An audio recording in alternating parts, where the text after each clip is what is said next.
नमस्कार दोस्तों। आज की डेट है 24 जुलाई और आज के द हिंदू के इम्पोर्टेंट आर्टिकल्स जो यूपीएससी के एग्ज़ाम्स के पर्सपेक्टिव से इम्पोर्टेंट है उनको डिस्कस करेंगे। तो ऐसे जो है अपने पास 4 आर्टिकल हैं डिस्कस करने के लिए। तो पहला आर्टिकल अभी जो है हम लोग इंडिया के एक्सपोर्ट इंपोर्ट्स को लेकर के अभी जो ग्लोबल इकोनॉमी के संदर्भ में भारत की स्थिति क्या है और आगे भारत के आगे क्या चुनौतियां खड़ी होने वाली हैं और वैश्विक अर्थव्यवस्था में क्या समस्याएं आ रही हैं कि जिसकी वजह से भारत का ट्रेड फ्लो जो है वो डाउन हो रहा है, यानी व्यापार जो है वो गिर रहा है।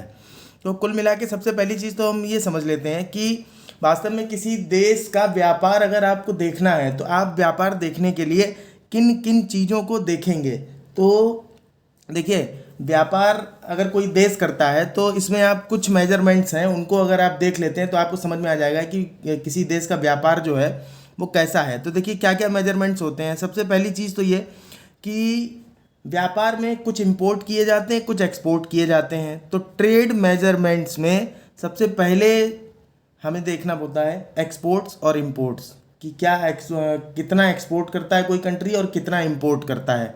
फिर उसके बाद एक्सपोर्ट करने वाली उसकी कमोडिटी कौन कौन सी हैं। देखिए, एक्सपोर्ट और इंपोर्ट जो है वो गुड्स और सर्विसेज दोनों का होता है। तो गुड्स का एक्सपोर्ट और इंपोर्ट और सर्विसेज का एक्सपोर्ट और इंपोर्ट दोनों ही देखने होते हैं। प्लस हमें ये भी पता, देखिए यूपीएससी कई बार ये इस तरह के क्वेश्चन पूछ लेती है कि इनमें से भारत क्या क्या एक्सपोर्ट करता है या इनमें से क्या नहीं करता है। तो इसके लिए कम से कम हमें एक बार सामान्य जानकारी होनी चाहिए कि भारत जो है कौन कौन सी चीज़ें एक्सपोर्ट करता है, कौन कौन सी चीज़ें इंपोर्ट करता है, सर्विसेज में भी और गुड्स में भी। तो कंट्री का ट्रेड फ्लो देखने के लिए सबसे पहले जो ट्रेड मेजरमेंट्स हमें देखने होते हैं उनमें है एक्सपोर्ट इंपोर्ट।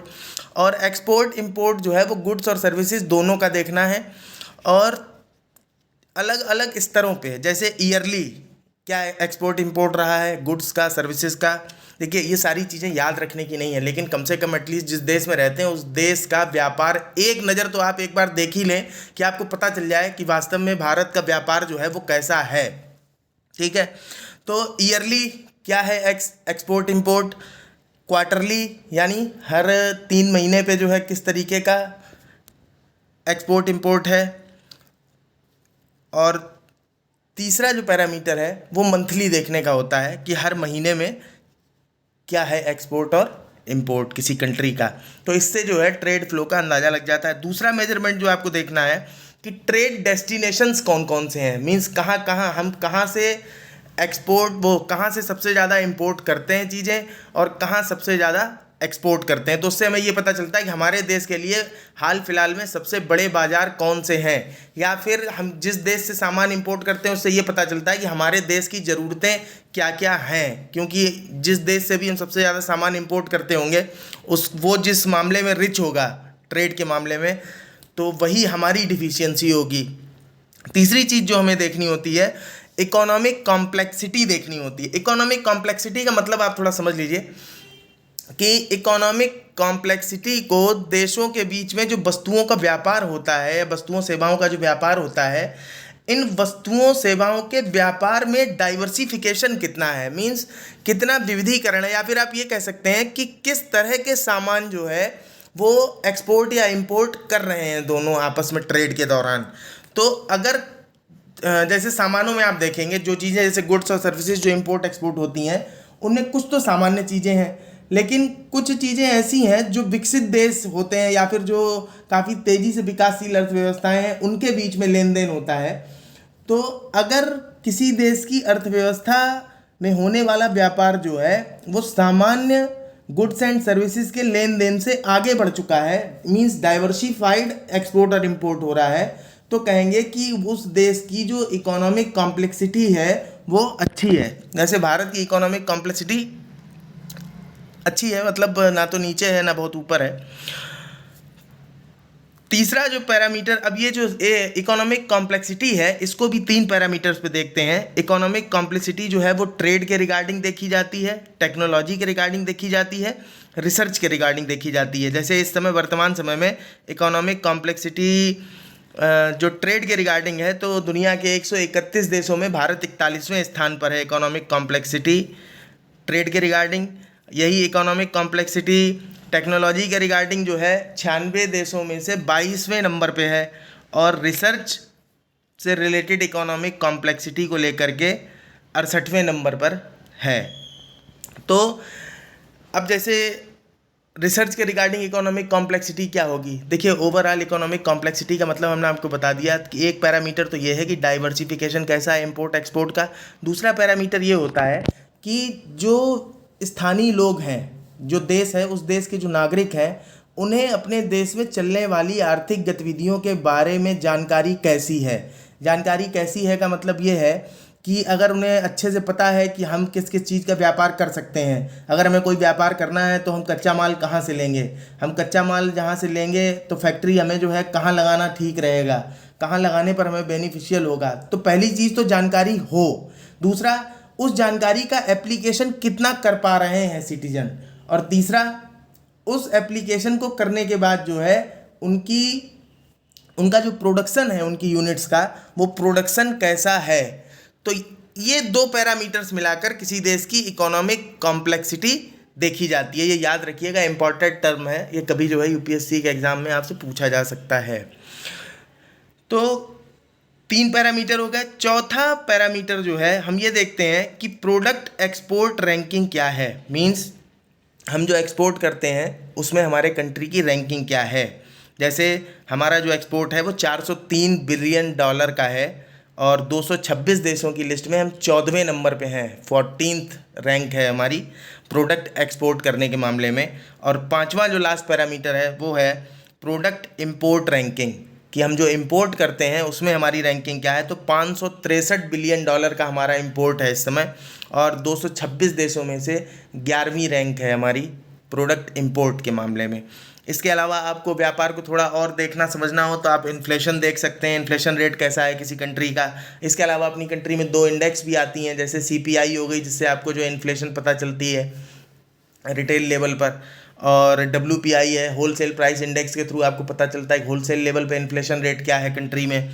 और IIP है, जिससे जो है इंडस्ट्रियल प्रोडक्शन जो है उनकी मैन्युफैक्चरिंग के बारे में आपको पता चल जाती है डिटेल। तो इतनी चीज़ें अगर आप देख लेते हैं तो आपको किसी देश के सिनेरियो का ये पता चल जाएगा कि उस देश का ट्रेड कैसा है। तो अभी हम लोग पहले जो है एक नज़र इसी पर देख लेते हैं, आर्टिकल जो है उसके बाद देखते हैं। ये समझ जाएंगे तो फिर आर्टिकल तुरंत समझ में आ जाएगा।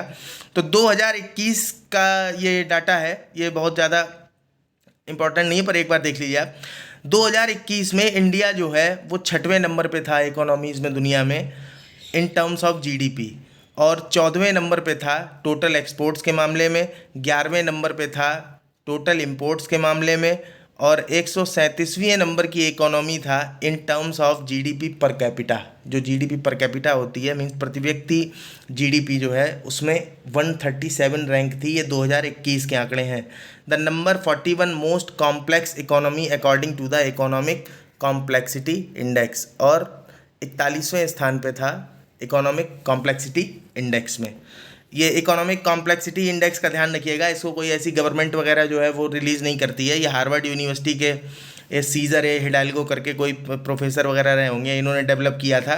और ECI डाटा जो है ये ऑब्जर्वेटरी है, ऑब्जर्वेटरी ऑफ इकोनॉमिक कॉम्प्लेक्सिटी, तो यहाँ पे अवेलेबल रहता है। और वास्तव में पहली बार जो है इकोनॉमिक कॉम्प्लेक्सिटी इंडेक्स जो है उसको 2009 में प्रकाशित किया गया। इकोनॉमिक कॉम्प्लेक्सिटी को अगर मैथमेटिकल टर्म्स में आप देखना चाहें तो मैथमेटिकल डेफिनेशन में हम ये कहेंगे कि ये जो है eigen value of a matrix है। मींस कोई मैट्रिक्स जो है उसकी आइगेन वैल्यू है connecting countries to countries which is a projection of the matrix connecting countries to the products. मतलब कुल मिला के ये है कि देश और उनके बीच में किन किन उत्पादों का आयात और निर्यात हो रहा है। इस चीज़ का एक तरीके से आइगेन वैल्यू है इस चीज़ की मैट्रिक्स की, ठीक है। अब उसके बाद आप आगे देख लीजिए। और इकोनॉमिक कॉम्प्लेक्सिटी इंडेक्स से ये भी पता चलता है जैसे प्रोडक्ट में जितना डाइवर्सिफिकेशन होगा, अगर डाइवर्सिफिकेशन ज़्यादा है प्रोडक्ट्स में तो इसका मतलब ये है कि जो इकोनॉमी है वो सोफिस्टिकेटेड इकोनॉमी है। मींस काफ़ी ज़्यादा व्यापक कह सकते हो आप उसको, मींस नवोन्मेषी टाइप की, कि उसमें कई सारे विकास से रिलेटेड मेजरमेंट्स लगातार लिए जा रहे हैं। और अगर इकोनॉमिक कॉम्प्लेक्सिटी इंडेक्स आपकी अच्छी नहीं है, रैंक अच्छी नहीं है, इसका मतलब ये है कि आपकी इकोनॉमी सोफिस्टिकेटेड नहीं है, मींस डेवलप्ड नहीं है। जो न्यू डेवलपमेंट्स हैं उनके साथ में तालमेल बिठा के नहीं चल पा रही है। तो economic complexity index is a holistic measure of the productive capabilities of large economic systems, usually cities, regions और कंट्रीज। तो ये ध्यान रखिएगा कि जो सिटीज़, रीजन्स और कंट्रीज़ हैं, इनकी सबकी प्रोडक्टिव कैपेबिलिटी को रिप्रेजेंट करती है इकोनॉमिक कॉम्प्लेक्सिटी इंडेक्स। ठीक है। और उसके बाद ये वही नॉलेज वाला जो हमने आपको बोला कि नॉलेज कितनी है, आप उसका यूज कितना कर पा रहे हैं, और उसका जो है इफेक्ट क्या आ रहा है इकोनॉमी पे, इन तीनों चीज़ों से रिलेटेड है। दूसरा ये कि product equivalent of the economic complexity index is the product complexity index. ये ध्यान रखिएगा कि जो इकोनॉमिक कॉम्प्लेक्सिटी इंडेक्स है, अगर प्रोडक्ट के टर्म्स में इसको देखें तो इसके लिए एक दूसरी इंडेक्स होती है जिसको प्रोडक्ट कॉम्प्लेक्सिटी इंडेक्स कहते हैं, और वो रिलेटेड इसी से है, इकोनॉमिक कॉम्प्लेक्सिटी इंडेक्स से। ठीक है। फिलहाल आप इसको एक एग्जांपल के थ्रू भी समझ लीजिए कि जैसे जो बहुत लो इनकम कंट्रीज हैं, बांग्लादेश है, वेनेजुएला है, अंगोला है, तो ये देश जो हैं fail to diversify their economies. वो जो है ये नहीं जानते कि इकोनॉमीज़ को डाइवर्सिफाई किस तरीके से किया जा सकता है, और जब डाइवर्सिफाई आप नहीं कर पाएंगे इकोनॉमी के तो क्या होगा, लो ग्रोथ आपको मिलेगी अपनी इकोनॉमी में। तो उन्हें जो है वही बांग्लादेश, वेनेजुएला, अंगोला को लो ग्रोथ जो है फेस करनी पड़ती है, जबकि वहीं दूसरी तरफ आप देखेंगे भारत है, टर्की है, मलेशिया है, तो इन्होंने जो है अपनी प्रोडक्टिव कैपेबिलिटीज़ को, उत्पादन करने की क्षमता को काफ़ी ज़्यादा डेवलप किया है, कई सारे नए क्षेत्रों में जो है एंटर किया है। जब नए क्षेत्रों में एंटर करेंगे तभी इकोनॉमी धीरे धीरे डाइवर्सिफाई होगी, तरह तरह के नए प्रोडक्ट्स आएंगे, तो तरह तरह के रॉ मटेरियल्स हम इंपोर्ट करेंगे, तरह तरह की नए नए प्रोडक्ट्स को एक्सपोर्ट करेंगे, तो उससे क्या है कि ग्रोथ अपने आप जो है वो इकोनॉमी में ड्राइव होने लगती है। अब देखिए ज़रा, जो आर्टिकल आया है वो आर्टिकल जो है अभी अप्रैल, मतलब ये जो मंथ निकले हैं पीछे जून वगैरह के, तो और इस क्वार्टर में जो ट्रेड फ्लो रहा है इंडिया का, उसको लेकर के आर्टिकल आया है।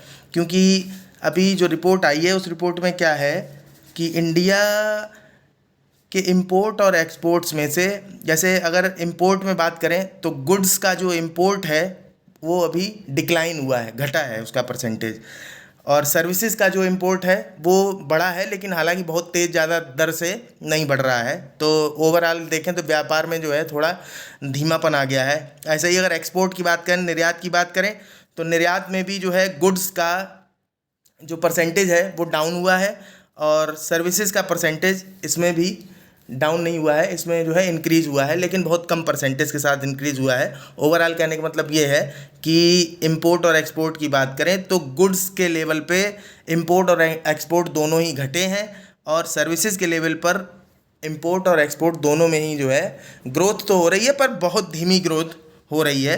तो इसी चीज़ को लेकर के आर्टिकल लिखा गया है। अब आप देख रहे होंगे चूंकि इंपोर्ट और एक्सपोर्ट जो गुड्स के हैं, तो दोनों में जब डिक्लाइन हो रहा है तो ट्रेड फ्लो धीमे हो ही रहा होगा। और ट्रेड फ्लो धीमे क्यों हो रहा होगा भाई, ये जो घट रहा है इंपोर्ट और एक्सपोर्ट, ये क्यों घट रहा है, ये इसलिए घट रहा है क्योंकि ग्लोबल डिमांड जो है वो घटती जा रही है। तो इसी बात को लेकर के ये आर्टिकल लिखा गया है। तो फिलहाल हम एक बार ये देख लेते हैं कि भारत के व्यापार जो है उसका इस समय कंडीशन क्या है। जैसे अप्रैल की आप बात करिए तो इंडिया ने जो है अप्रैल में 34.7 बिलियन डॉलर का सामान एक्सपोर्ट किया और 49.9 बिलियन डॉलर का सामान इंपोर्ट किया। इसको जो है आप लाइटली मत लीजिएगा, ठीक है। आपसे डाटा तो वैसे भी नहीं पूछा जाएगा कि जो है कितना एक्सपोर्ट करता है, कितना इंपोर्ट करता है, लेकिन हाँ एक बात ये ध्यान रखिएगा कि एक बार देख जरूर लीजिए, इसलिए कि कभी कभी जो है स्टेटमेंट बढ़ा घटा के भी दे दिया जाता है कि बहुत ज़्यादा ही लिख दिया महीने में कि हम इतना एक्सपोर्ट करते हैं, इतना इंपोर्ट करते हैं, तो वहाँ पे मिस्टेक होने के चांस रहते हैं। तो इसको एक बार देख लीजिए आप कि इंडिया ने अप्रैल 2023 के महीने में 34.7 बिलियन डॉलर का सामान एक्सपोर्ट किया और 49.9 यानी 50 मान लीजिए, सीधा सीधा ऐसे समझिए कि 35 बिलियन डॉलर एक्सपोर्ट किया और 50 बिलियन डॉलर जो है वो इंपोर्ट किया। इसका मतलब ये है कि भारत को जो है 15 बिलियन डॉलर का ट्रेड डेफिसिट रहा अप्रैल 2023 में लगभग। और यही कहते हैं कि नेगेटिव ट्रेड बैलेंस रहा इंडिया का 15.1 billion dollar between April 2022 and April 2023। पूरे एक साल के बीच की बात कर रहे हैं, जो वित्तीय वर्ष है अप्रैल 2022-23, इस वित्तीय वर्ष में क्या रही है कंडीशन। तो exports of India have decreased bye -5.04 billion, means 12.7% जो है वो डिक्रीज हुआ है एक्सपोर्ट। और कितना था तो पहले $39.8 बिलियन था, अब जो है $34.7 बिलियन रह गया है एक्सपोर्ट। पहले जो अप्रैल 2022 में जो है $39.8 बिलियन एक्सपोर्ट किया था, और अब अप्रैल 2023 में $34.7 बिलियन एक्सपोर्ट किया है। और इम्पोर्ट जो है वो भी डिक्रीज हुआ है, तो 17.1% जो है इम्पोर्ट जो है डिक्रीज हुआ। ट्रेड की अगर बात करेंगे आप, तो अप्रैल 2023 में आप देख लीजिए जो टॉप एक्सपोर्ट रहे हैं इंडिया के, तो सबसे ज़्यादा पेट्रोलियम प्रोडक्ट एक्सपोर्ट किए हैं, उसके बाद ड्रग फार्मूलेशंस एक्सपोर्ट किए हैं, फिर बायोलॉजिकल चीज़ें इनको एक्सपोर्ट किया है, फिर pearl, precious stones, semi precious stones इनको एक्सपोर्ट किया है, आयरन एंड स्टील इसे एक्सपोर्ट किया है, टेलीकॉम इंस्ट्रूमेंट्स को एक्सपोर्ट किया है। ये ध्यान रखिएगा कौन कौन सी चीज़ें एक्सपोर्ट करता है भारत, कभी कन्फ्यूजन हो सकता है, जैसे टेलीकॉम इंस्ट्रूमेंट्स वगैरह हैं, इनको लेके कन्फ्यूजन हो सकता है। इसके अलावा जो टॉप इंपोर्ट्स रहे हैं अप्रैल 2023 में, तो पेट्रोलियम क्रूड इंपोर्ट किया है सबसे ज़्यादा, coal and coke and briquettes, petroleum products ये इंपोर्ट्स हैं इंडिया के। Electronic components, pearl, precious, semi precious stones. देखिए कुछ चीज़ें ऐसी हैं कि इंपोर्ट भी करता है, एक्सपोर्ट भी करता है, तो इनको एक बार गौर से ध्यान से देख लीजिए, कन्फ्यूजन क्रिएट कर सकती हैं कभी। डेस्टिनेशंस की अगर बात करें, तो सबसे ज़्यादा जो है यूनाइटेड स्टेट्स को एक्सपोर्ट किया है अप्रैल 2023 में, और उसके बाद यूएई को, तीसरे नंबर पे नीदरलैंड को, चौथे नंबर पे चाइना को, और पाँचवें नंबर पे यूके को। अगर सबसे ज़्यादा आयात की बात करें अप्रैल माह में, तो चाइना से किया है, फिर रशिया से, उसके बाद यूएई से, और उसके बाद यूएस से, और उसके बाद सऊदी अरबिया से। अगर जो है ग्रोथ की बात आप करते हैं, तो ग्रोथ में जो है ऐसा कुछ भी देखना नहीं, ओवरऑल हम लोग ये समझ गए हैं कि पूरे एक साल का सिनेरियो, इसमें सारा डाटा आपका ऐसा कुछ याद रखने वाला था नहीं, केवल आप ये ध्यान रखिएगा कि सामान में क्या एक्सपोर्ट किया है, क्या इंपोर्ट किया, बस इतना ध्यान रखना है। तो ओवरऑल अप्रैल 2023 से अप्रैल 2022 से अप्रैल 2023 तक का जो वित्तीय वर्ष है, इसमें कुल मिला के भारत का व्यापार जो है वो घटा है, इतना आप समझ लीजिए। अब उसके बाद आप आर्टिकल देख लीजिए, तो आर्टिकल जो है ये कहता है कि भारत का जो इंपोर्ट और एक्सपोर्ट है पिछले वित्तीय वर्ष का, वो गुड्स और सर्विसेज, तो गुड्स में तो पूरी तरीके से घटा ही है परसेंटेज, सर्विसेज में जो इंक्रीज़ हुआ भी है तो वो बहुत ज़्यादा अच्छा इंक्रीज़ नहीं हुआ है, और ऐसा शायद इसलिए हो रहा है क्योंकि ग्लोबल डिमांड जो है वो घट गई है, और सर्विसेज में जो इंपोर्ट और एक्सपोर्ट में थोड़ी सी ग्रोथ हमें दिखाई दे रही है, वो आईटी सेक्टर की वजह से है, क्योंकि आईटी सेक्टर जो है वो फॉरेन में काफ़ी ज़्यादा सर्विस देता है। आप जानते होंगे आईटी सेक्टर में हमारे यहाँ बहुत बड़ी वर्कफोर्स काम करती है, तो ग्लोबल डिमांड घटने की वजह से हमारे गुड्स का इंपोर्ट और एक्सपोर्ट दोनों ही घटा है, जिसकी वजह से हमारा ट्रेड फ्लो घटा है। और ऑथर कहते हैं कि ट्रेड फ्लो घटने से एफडीआई पर भी असर पड़ता है। अब ये चीज़ आप ध्यान रखिएगा कि एक्चुअली है क्या कि ट्रेड फ्लो घट रहा है, तो इसका मतलब ये डिमांड घट रही है, तो जब डिमांड घट रही है तो जो सामान पहले से बना हुआ है उसे ही बेचने की समस्या है, एक्सपोर्ट करने की समस्या है, तो कोई नया आदमी आकर के इकोनॉमी में पैसा क्यों लगाएगा जब पहले से जो सामान मौजूद है उसी को एक्सपोर्ट नहीं कर पा रहे हैं आप, और इसलिए एफडीआई पर भी ट्रेड फ्लो का इम्पैक्ट पड़ता है, तो एफडीआई भी जो है वो घटेगी। दूसरी बात ये कि जब डिमांड जो है वो कम हो जाती है, तो डिमांड कम होने पर जो आरबीआई है वो अपनी मॉनेटरी पॉलिसी को भी टाइट कर देता है कि फर्दर और प्रोडक्शन के लिए तो एटलीस्ट कम से कम इन्वेस्टमेंट ना ही हो पाए, ठीक है, तो फालतू जो है कोई लोन वगैरह ना ले सके। और इन सारी चीज़ों की वजह से जो फाइनेंशियल मार्केट है वो बहुत ही ज़्यादा अस्थिर हो जाता है। तो ऑथर कहते हैं फाइनली कि इस तरह के सिनेरियो में भारत ने जो ग्रोथ अपने लिए तय कर रखी है जीडीपी की, या जो एक्सपेक्ट की जा रही है भारत की ग्रोथ नियर अबाउट 6.5%, तो ये 6.5% की ग्रोथ जो सोच रखी है ये लड़खड़ा जाएगा मामला, ये जो है अचीव नहीं कर पाएगा फिलहाल। उसके बाद कहते हैं कि यूके में जो रिटेल सेल्स हैं हमारे, मींस जो खुदरा दुकानों पे कहीं सामान जो बिकता होगा भारत से भेजा गया, भारत से एक्सपोर्ट किया गया, तो उसमें कहते हैं कि इंक्रीज़ हुआ है। और बाकी यूएस में डिमांड जो है वहाँ भी, यूएसए में भी डाउन हो रही है, रिसेशन जैसी कंडीशन फील कर रहे हैं। तो रिसेशन का आप लोग एक बात ये समझ लीजिए कि रिसेशन का मतलब ये है कि अगर 2 कंसेक्यूटिव क्वार्टर्स में, मींस अगर लगभग 6 महीने तक किसी इकोनॉमी में लगातार कॉन्ट्रैक्शन हो रहा हो, मींस इकोनॉमिक एक्टिविटी जो है वो धीरे धीरे घट रही हो, जीडीपी धीरे धीरे घट रही हो, तो कॉन्ट्रैक्शन ऑफ इकोनॉमी अगर लगातार 6 महीने तक, 2 क्वार्टर तक लगातार हो रहा हो, जिसमें प्रोडक्शन भी दो दो क्वार्टर से लगातार गिर रहा हो, कंजम्पशन भी लगातार गिर रहा हो, अनएम्प्लॉयमेंट का जो रेट हो वो लगातार बढ़ रहा हो, और कीमतें जो हैं वो बाजार में लगातार गिर रही हो, ऐसा अगर लगातार 6 महीने तक हो जाता है तो फिर ये माना जाता है कि अर्थव्यवस्था जो है वो धीरे धीरे मंदी की ओर बढ़ रही है। तो यूएस में जो है वो डिमांड और प्राइस, तो डिमांड भी गिरी है, प्राइस भी गिरे हैं। और यूरोप की बात करते हैं तो ऑथर कहते हैं यूरोप में तो कंडीशन ये है कि जो इन्फ्लेशन नंबर्स हैं वो बिल्कुल पूरी तरीके से, मींस मार्केट जो है वो कांस्टेंट हो गया, किसी तरीके की कोई इन्फ्लेशन नज़र नहीं आती है। और इन्फ्लेशन नज़र नहीं आने की वजह से फर्दर मार्केट में एटलीस्ट मैन्युफैक्चरिंग एक्टिविटीज़ में इन्वेस्टमेंट करता हुआ कहीं कोई भी नज़र नहीं आ रहा है। और उसके बाद कहते हैं कि केवल इलेक्ट्रॉनिक गुड्स जो हैं, इलेक्ट्रॉनिक गुड्स का जो शिपमेंट है इंडिया से, उसमें इंक्रीज़ दिखाई देता है कि इलेक्ट्रॉनिक गुड्स का जो हम लोग एक्सपोर्ट करते हैं तो उस इलेक्ट्रॉनिक गुड्स के एक्सपोर्ट में इंक्रीज़ दिखा। ओवरऑल तो देखिए गुड्स का इंपोर्ट घटा, एक्सपोर्ट घटा, लेकिन जो इलेक्ट्रॉनिक गुड्स का इंपोर्ट एक्सपोर्ट है वो थोड़ा सा बढ़ा है। तो कहते हैं कि इंडिया को इस पर और फोकस करना चाहिए कि अपने इलेक्ट्रॉनिक गुड्स को और ज़्यादा से ज़्यादा एक्सपोर्ट कर सके।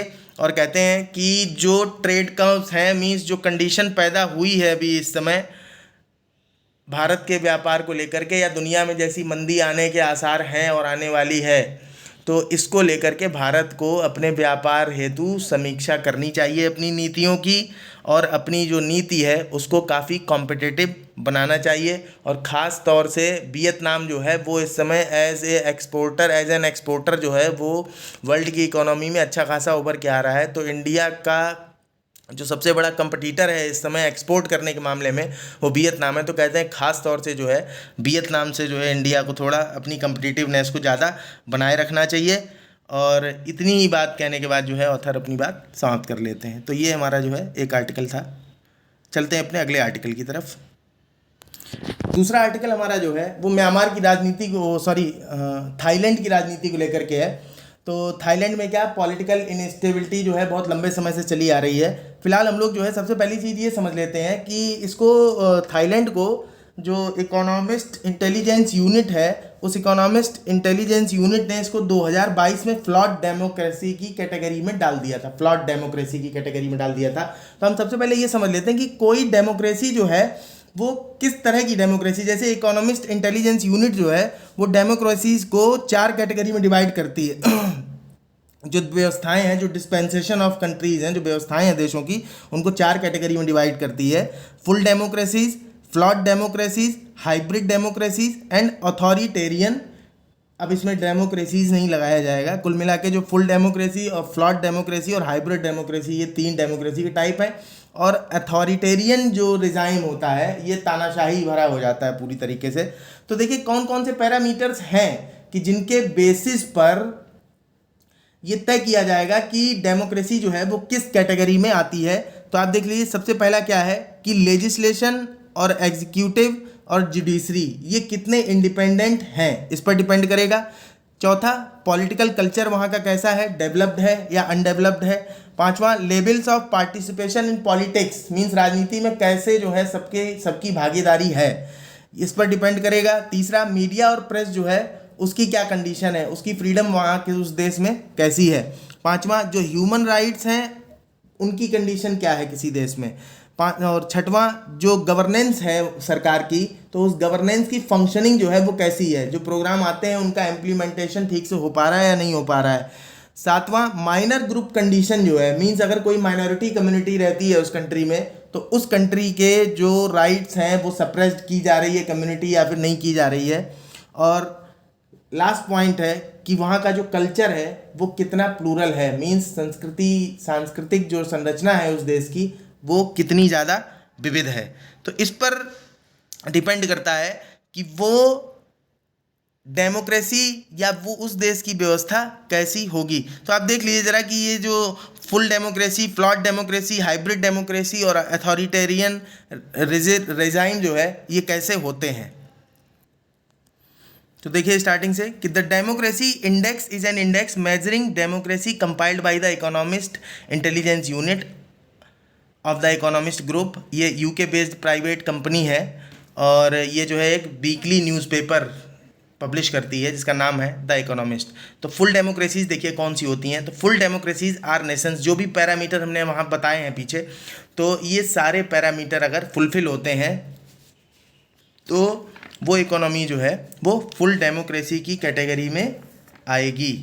उसके बाद इसको अब आप देख लीजिएगा कि full democracies are nations where civil liberties and fundamental political freedoms are not only respected but also reinforced by a political culture conducive to the thriving of democratic principles. ठीक है, मीन्स डेमोक्रेटिक प्रिंसिपल्स को और ज़्यादा मजबूत बनाने के लिए जो है काम किया जाता है जिस देश में, उसको जो है फुल डेमोक्रेसी की कैटेगरी में डाला जाता है।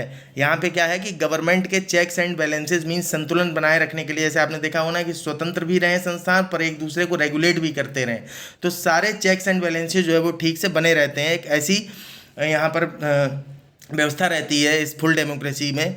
और जो जुडिशरी होती है वो टोटली इंडिपेंडेंट होती है और गवर्नमेंट जो है उसके फंक्शंस जो है वो ठीक से एडिक्वेटली मीन्स परफेक्टली जो है फंक्शन कर रही होती है। और मीडिया जो है वो डाइवर्स एंड इंडिपेंडेंट होती है। और बस ऐसा नहीं कि कोई प्रॉब्लम नहीं होती, लिमिटेड प्रॉब्लम्स होती हैं डेमोक्रेटिक फंक्शनिंग में। फ्लॉड डेमोक्रेसीज की बात करें, जिसे इकोनॉमिस्ट इंटेलिजेंस यूनिट के द्वारा 2022 में थाईलैंड को जिस कैटेगरी में डाला गया, तो फ्लॉड डेमोक्रेसीज में क्या है कि इलेक्शन तो फेयर और फ्री होते हैं, बेसिक सिविल लिबर्टीज जो होती हैं मीन जो स्वतंत्रता है नागरिकों की वो ऑनर्ड होती है, बट उसमें जो है कुछ प्रॉब्लम्स हो सकती हैं, जैसे मीडिया को लेकर के कि मीडिया अपने मन से जो है फ्री नहीं होती है वहाँ पे, या फिर जो माइनर ग्रुप है उनका जो है वहाँ सप्रेशन किया जाता है, या जो पॉलिटिकल अपोजिशन है उसका सप्रेशन किया जाता है, उसको ठीक से बोलने नहीं दिया जाता है। कुल मिला के जो पॉलिटिकल कल्चर है वो अंडर डेवलप्ड होगा, लो लेवल होगा पार्टिसिपेशन में पॉलिटिक्स में, और साथ ही में जो फंक्शनिंग ऑफ गवर्नेंस होगी वो भी ठीक से नहीं हो रही होगी। अगर हाइब्रिड रिजाइम्स की बात करें तो हाइब्रिड रिजाइम्स में क्या है कि इलेक्टोरल फ्रॉड्स होंगे, रेगुलर चुनाव में कुछ ना कुछ गड़बड़ होता ही रहेगा, किसी न किसी तरीके से आदमी रोकेगा कि फेयर एंड फ्री इलेक्शन ना हो पाए।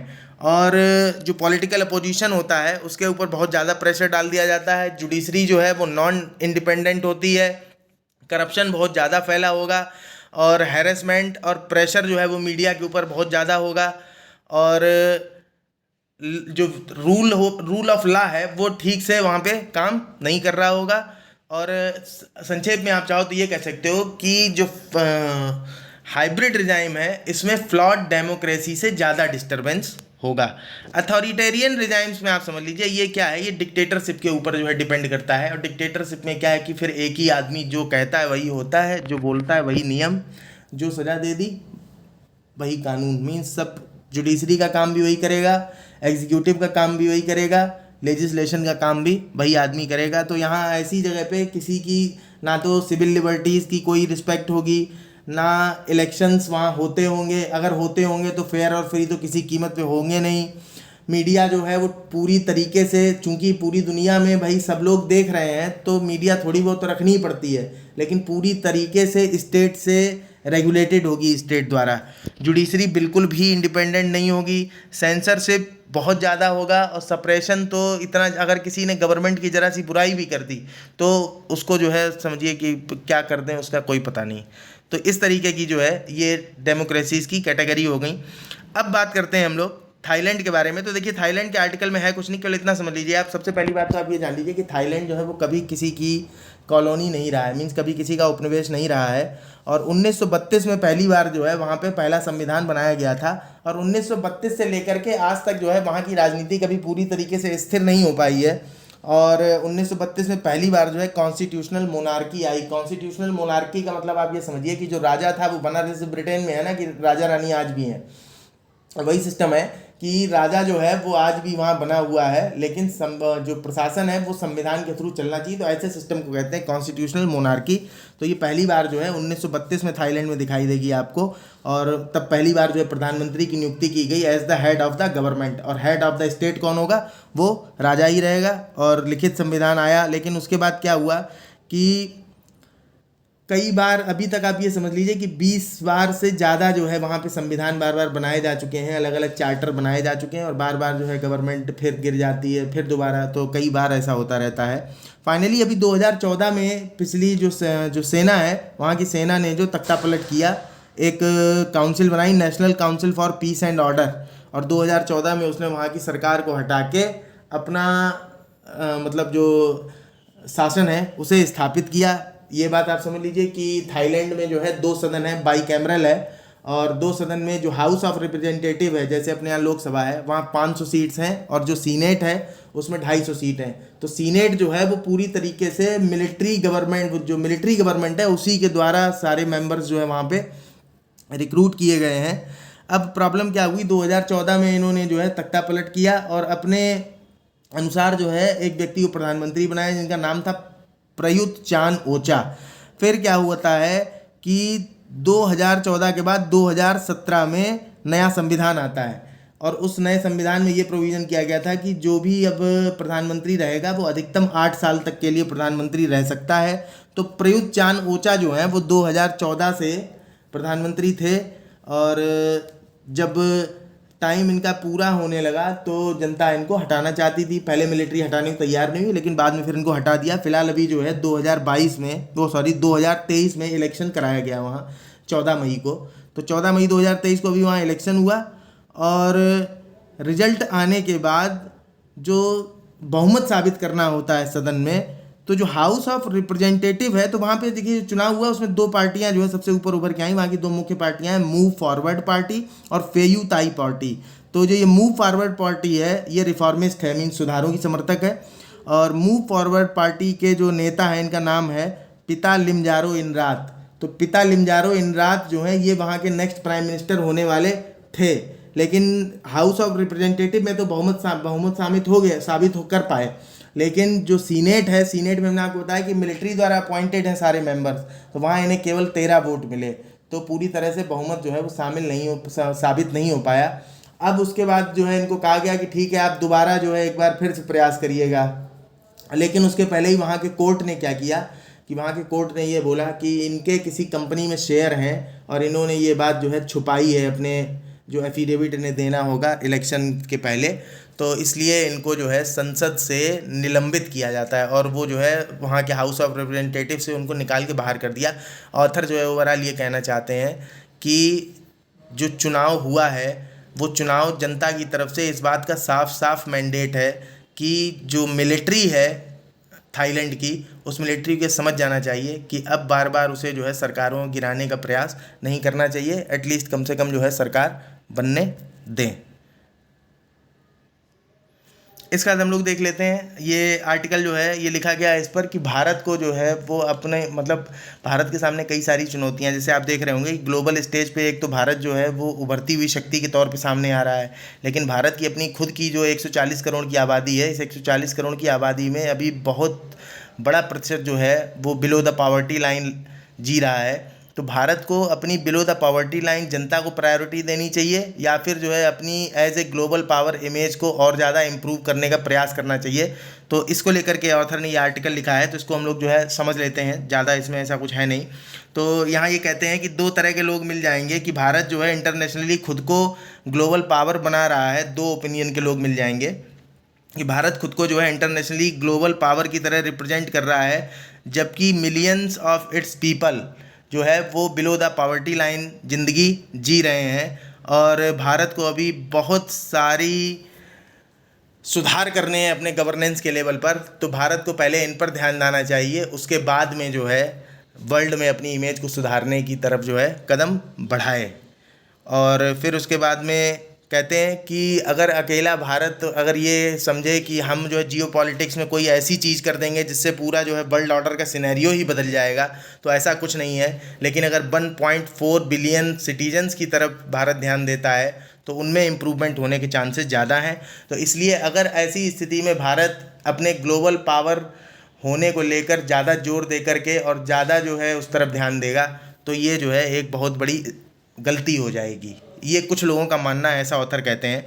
अब ऑथर अपना ओपिनियन देना स्टार्ट करते हैं, बोलते हैं कि अगर 1991 के भारत की हम बात करें तो 1991 का भारत जो है एक वीक, पुअर और डीपली बिलीगर्ड कंट्री, बिलीगर्ड मीन्स परेशान, है ना, तो बिलीगर्ड कंट्री था, जिसका फॉरेन एक्सचेंज रिजर्व जो है उस समय 1991 में $5.8 बिलियन था, और जीडीपी जो है वो $270.11 बिलियन थी, और जनसंख्या जो थी उस समय 846 मिलियन थी। और इस 846 मिलियन में मीन्स लगभग 84 करोड़, 85 करोड़ मान लो आप, 85 करोड़ की जनसंख्या में 50% लोग जो है वो गरीबी रेखा के नीचे थे या गरीब थे। साथ ही साथ में जो न्यूक्लियर वॉर था उसको लेकर भी उस समय डर था कि कहीं जो है न्यूक्लियर वॉर ना हो जाए। दूसरी बात, जो भारत और पाकिस्तान का आपसी विवाद था उस समय जो है अपने चरम पर था, मीन्स लड़ाइयाँ आपने देखा भी 1999 में जाकर के कारगिल युद्ध हुआ भी है ना। और उसके बाद कहते हैं कश्मीर में जो इंसर्जेंट एक्टिविटीज़ थी वो उस समय अपने चरम पे थी। और इतना ही नहीं, साथ में जो भारत का दोस्त था यूएसएसआर, वो भी उस समय जो है कोलैप्स हो गया था। तो यूएसएसआर जो है भारत का ट्रस्टेड पार्टनर था। तो ये भारत की स्थिति उस समय थी। साथ में कहते हैं कि जो यूएसए था उसके साथ में भारत के संबंध उस समय अच्छे नहीं थे, तनावपूर्ण थे। और इसके अलावा जो यूएस ऑफिशियल्स हैं उनकी यदा कदा विजिट भी होती रहती थी दोनों झगड़ालू देशों को देखने के लिए कि इनके यहाँ क्या कंडीशन है, कहीं न्यूक्लियर प्रोग्राम को ज़्यादा तेज़ी से, मीन्स न्यूक्लियर प्रोग्राम को डेवलप करने की कोशिश तो ये लोग नहीं कर रहे हैं। तो ये कंडीशन थी भारत की। उसके बाद कहते हैं कि आज 30 साल बीत चुका है, और इस 30 साल में भारत की कंडीशन अगर आप आज देखेंगे तो आज भारत का फॉरेन एक्सचेंज रिजर्व जो है वो $600 बिलियन का है। पाकिस्तान के साथ युद्ध जैसी तो कहीं कोई चीज़ है ही नहीं, हालांकि चाइना ने उसकी जगह ले ली है। इसके अलावा हमारी फॉरेन पॉलिसी जो है इस समय बड़ी अच्छी स्थिति में है।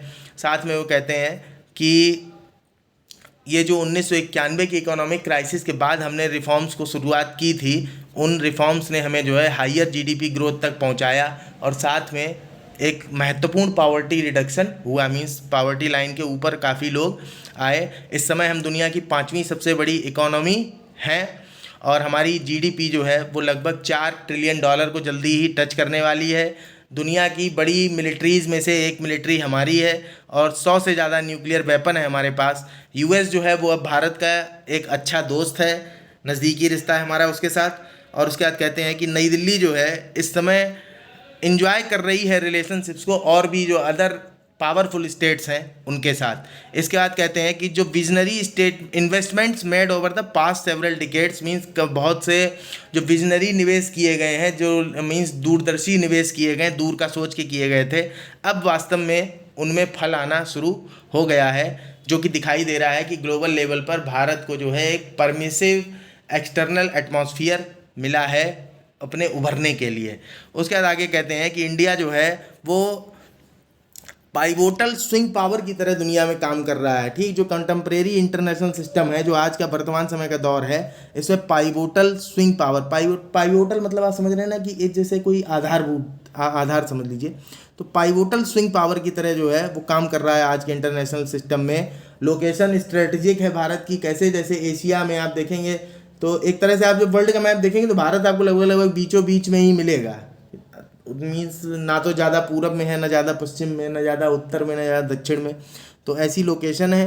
और फिर कहते हैं कि और दोनों ही साइड्स पे जो है बहुत अच्छी तरीके से भारत डेवलप कर रहा है। मीन्स अगर पावर्टी रिडक्शन या 1.4 बिलियन जनता की केयर करने की बात करें, या फिर ग्लोबल लेवल पर जो स्थिति है भारत की उसकी बात करें। फर्दर जो है ऑथर कहते हैं कि भारत के परमिसिव एक्सटर्नल एटमॉस्फेयर के आपको एग्जाम्पल भी मिल जाएंगे। जैसे यूक्रेन वॉर के दौरान जो है कुछ लोगों ने कहा कि इंडिया को जो है बार्गेन करना चाहिए, और यूएस और बेस्ट कंट्री जो है वो ये चाहते थे कि भारत हमारे पक्ष में रहे। रशिया जो है वो ये चाहता था कि किसी तरीके से हमारी मतलब हमें भारत जो है वो पीठ ना दिखाए। इसके अलावा कुछ लोग ये भी कह रहे थे कि भारत ही है जो रशिया और यूक्रेन दोनों के बीच में जो वॉर चल रहा है, इस वॉर में बातचीत का रास्ता बना सकता है। फिर ऑथर कहते हैं कि हालांकि करोड़ों लोग अभी भी गरीब हैं भारत के अंदर, तो ये जो डिसीजंस भारत के लिए जा रहे हैं ग्लोबल लेवल पर भारत द्वारा, ये सही है या गलत, ये तो समय बताएगा। फिर उसके बाद कहते हैं कि हालांकि भारत जो है 5वीं सबसे बड़ी अर्थव्यवस्था है ज़रूर, लेकिन जो भारत की जीडीपी पर कैपिटा है वो 1947 रुपये रुपए कह रहे हैं, डॉलर $1947 है। 2021 में थी जीडीपी पर कैपिटा, ठीक है, प्रति व्यक्ति जीडीपी। और वहीं कहते हैं दूसरी तरफ बांग्लादेश की जीडीपी उस समय $2227 थी। जबकि मिलिट्री जरूर बांग्लादेश की जो है वो दुनिया में 40वें नंबर पे है। भारत के पास दुनिया की बड़ी मिलिट्रीज में से एक है। तो कहते हैं कुल मिला के इस बात से ये स्पष्ट होता है कि किसी देश की जीडीपी या मिलिट्री वो ये नहीं बताती है कि वहाँ के जो नागरिक हैं उनके हालात अच्छे हैं, और ना फॉरेन पॉलिसी और सिक्योरिटी पॉलिसी ये बताती है कि नागरिकों के हालात अच्छे हैं। फिर कहते हैं हालांकि इंफ्रास्ट्रक्चर के लेवल पर और गवर्नेंस के लेवल पर भारत को अभी बहुत सारे सुधार करने बाकी हैं। जैसे कि ईज ऑफ डूइंग बिजनेस ज़रूर इम्प्रूव हुआ है, लेकिन बिना रिश्वत दिए किसी व्यापार को शुरू करना ये अभी भी आसान नहीं हुआ है। ज़रा सी बारिश हुई तो दिल्ली जो है वो अपने घुटनों पर आ गया। और इसके अलावा रीजनल लेवल की कास्ट से रिलेटेड और रिलीजियस डिवीजन से रिलेटेड इस तरीके की कई जो प्रॉब्लम्स हैं वो भारत में व्याप्त हैं और धीरे धीरे करके और बढ़ती जा रही हैं। तो ऐसी स्थिति में अगर भारत जो है अपनी फॉरेन पॉलिसी पर ज़्यादा खर्च करता है तो ये भारत के लिए जो है एक लग्जरी की तरह है। मीन्स भारत को ये नहीं खर्च करना चाहिए इतना, ये एक दृष्टिकोण बता रहे हैं। फिर फाइनली कहते हैं कि भारत के सामने अभी बहुत से चैलेंजेस भी मौजूद हैं कि जो गरीबी है और अपने नागरिकों की लाइफ का लिविंग स्टैंडर्ड्स को इम्प्रूव करने की चुनौती है। सबसे बड़ी समस्या ये है कि अगर पॉलिटिकल अटेंशन जो है नहीं देते हैं फॉरेन पॉलिसी पे, तो पॉलिटिशियंस अगर जब नहीं देते हैं अटेंशन फॉरेन पॉलिसी को, तो फॉरेन पॉलिसी जो है वो ऑटो पायलट मोड में चली जाती है। मतलब ये कि जो ब्यूरोक्रेट्स हैं वो फिर उतना इफेक्टिवली भारत की फॉरेन पॉलिसी को आगे नहीं चलाते हैं। और उसका असर क्या होता है कि हमारे यहाँ मान लीजिए कि कोई बड़ी कंपनीज है जो बाहर फर्दर बिजनेस करना चाहती हैं, इन्वेस्टमेंट करना चाहती हैं, तो फिर उन्हें जो है मार्केट का उस तरह का एक्सपोजर नहीं मिल पाता है। कुल मिला के कहते हैं कि अभी पॉलिटिकल अटेंशन जो है वास्तव में इसलिए फॉरेन पॉलिसी के ऊपर काफ़ी ज़रूरी हो जाती है। और वैसे भी कहते हैं कि अभी संसदीय समिति जो है विदेश मामलों की संसदीय समिति ने बताया कि पिछले 4 सालों में जो परसेंटेज ऑफ एलोकेशन है विदेश मंत्रालय को जो मिलने वाली धनराशि है उसका परसेंटेज जो है वो गिरा है। भले ओवरऑल अमाउंट जो है बजट में वो बढ़ा हो। तो अभी कहते हैं कि 2022-23 में 0.44% ऑफ होल बजट जो है वो मिल पा रहा है केवल विदेश मंत्रालय को। ये काफ़ी कम है किसके लिए, जो राइजिंग एस्पिरेशंस हैं भारत की, उन एस्पिरेशंस के मुताबिक जो है बहुत कम है ग्लोबल सिनेरियो में।